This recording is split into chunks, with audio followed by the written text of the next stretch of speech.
আপোনালোকে জানে যে আমাৰ মহিলা আত্মসহায়ক গোটসমূহক আমি সদস্যসকলক 10,000 টকাকৈ দিয়াৰ এটা প্ৰতিশ্ৰুতি দিছিলোঁ লাখপতি বাইদেউ আৰু মুখ্যমন্ত্ৰীৰ আত্মনিৰ্ভৰ অসম অভিযান যাৰ জৰিয়তে এতিয়া ইন্টাৰভিউ চলি আছে আমি ডেকা লৰাসকলক 2 লাখ টকাকৈ দুটা ইনষ্টলমেন্টত ধন আগবঢ়াও এই লাখপতি বাইদেউ কোন সমষ্টিত কেতিয়া পাব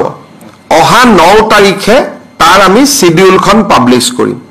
আগষ্ট মাহত কোনে পাব সেপ্টেম্বৰত কোনে পাব প্ৰত্যেক মাহত 30টা সমষ্টিক আমি দি যাম কোন সমষ্টিৰ তালিকা কেতিয়া 9 তাৰিখে আমি ঘোষণা কৰিম আৰু মুখ্যমন্ত্ৰী উদ্যমী আত্মনিৰ্ভৰ অসম অভিযানৰ পুঁজিও আমি জোনেল ভিত্তিত 4খন মিটিং পাতি আমি প্ৰদান কৰিম এই কোন সমষ্টিত কোনে পাব আমাৰ মন্ত্ৰীসভাৰ সদস্যসকলক মই দায়িত্ব দিছো ৰুটিনখন বনাবৰ কাৰণে তেওঁলোকে ৰুটিনখন বনাই দিব কিন্তু এই গোটেই আঁচনিখন ৰূপায়ণ কৰাৰ বাবে আজি কেবিনেটে 1450 কোটি টকা অনুমোদন কৰিছে যাতে মুখ্যমন্ত্ৰী মহিলা উদ্যমিতা আঁচনি আৰু মুখ্যমন্ত্ৰীৰ আত্মনিৰ্ভৰ অসম অভিযান আমি ৰূপায়ণ কৰিব পাৰো 3000 কোটি টকা যোৱা বছৰে